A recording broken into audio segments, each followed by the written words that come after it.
एक बार की बात है, भगवान विष्णु माता लक्ष्मी से बोलते हैं कि आजकल लोग ज़्यादा भक्ति करने लगे हैं, नारायण नारायण ज़्यादा जपने लगे हैं। तो माता लक्ष्मी कहती है कि वो आपको नहीं, मुझे पाने के लिए भक्ति करते हैं।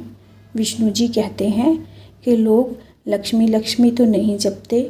तब लक्ष्मी जी बोली, अगर आपको विश्वास नहीं है तो परीक्षा हो जाए।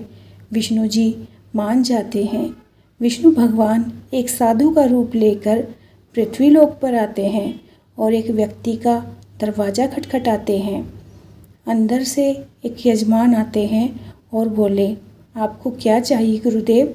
विष्णु जी बोलते हैं, मुझे यहाँ कुछ दिन कथा करनी है। तो वो व्यक्ति बोला, आप मेरे घर पर ही रहकर कथा कर लीजिए, मैं सारी व्यवस्था कर दूंगा।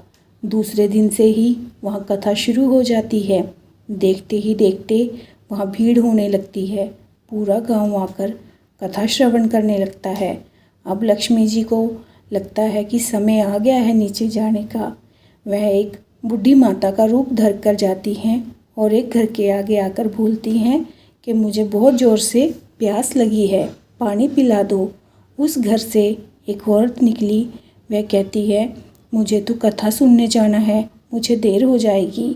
जब लक्ष्मी जी दोबारा उससे कहती हैं कि प्यास बहुत तेज़ लगी है, तो वह अंदर जाकर एक लोटे में जल भर कर ले आती है और बूढ़ी माता को दे देती है।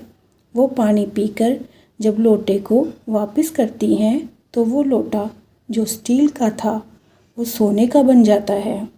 वो औरत कुछ समझ नहीं पाती कि ऐसा कैसे हुआ और ऐसा कैसे हो सकता है। वह माता लक्ष्मी को बोलती है, आपको भूख भी लगी होगी। पर माँ लक्ष्मी मना कर देती है, बेटी तुमको कथा सुनने जाना है, तुम जाओ। वो औरत कथा में जाती है और सभी औरतों को ये बात बताती है। तो दूसरे दिन से कथा में लोगों की संख्या पहले से कम हो जाती है। पूरे गांव में ये बात फैल गई कि बूढ़ी माता है जो कुछ भी खाती या पीती है वो बर्तन सोने का हो जाता है। जिस यजमान के यहाँ कथा हो रही थी वो भी बूढ़ी माता के पास जाता है और उनसे कहता है कि माता, मैं तो भगवान की कथा का आयोजन कर रहा था और आपने मेरे घर को ही छोड़ दिया, ऐसा कैसे कर सकती हैं आप? तो लक्ष्मी जी बोली, मैं तो सबसे पहले तुम्हारे यहाँ ही आने वाली थी, पर मैंने देखा कि तुम्हारे यहाँ कथा चल रही है और कथा करने वाले भी तुम्हारे यहाँ ही ठहरे हुए हैं। वो यजमान बोले, बस इतनी सी बात, मैं अभी उन साधु जी को किसी और धर्मशाला में ठहरा देता हूँ। वो घर जाकर साधु को ये बोलता है। तो साधु बोलते हैं कि अभी कथा के 2-3 दिन बचे हुए हैं। तो यजमान बोलता है, आपका रहने का इंतज़ाम मैंने धर्मशाला में कर दिया है। फिर वहाँ बूढ़ी माता आती है और वह यजमान से बोलती है कि तुम बाहर जाओ, मुझे इनसे ज़रा कुछ बात करनी है। फिर लक्ष्मी जी विष्णु जी से बोली, प्रभु अब तो मान गए। विष्णु जी बोले, हाँ तुम्हारा प्रभाव तो है, पर एक बात तुमको माननी पड़ेगी। जब मैं संत बनकर यहाँ आया था तभी तुम भी यहाँ आई। जहाँ संत कथा करेंगे वहाँ तुम्हारा निवास जरूर होगा।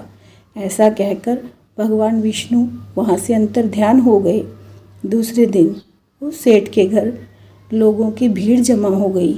सब चाहते थे कि माता बारी बारी सबके घर आए, पर माता बोली, अब मैं भी यहाँ से जा रही हूँ। सब लोग बोले, माता हमसे कोई भूल हो गई है या हमसे कोई गलती हो गई है तो हमें बताएं। तब माता बोली, ये तो मूर्ख लोगों का गांव है, मैं वहीं रहती हूँ जहाँ पर नारायण का निवास होता है, संतों का कथा वाचन होता है, पर तुम लोगों ने तो उन्हें अपने घर से बाहर निकाल दिया। अब मैं भी यहाँ नहीं रह सकती। ऐसा कहकर माता लक्ष्मी वहाँ से अंतर्ध्यान हो गई।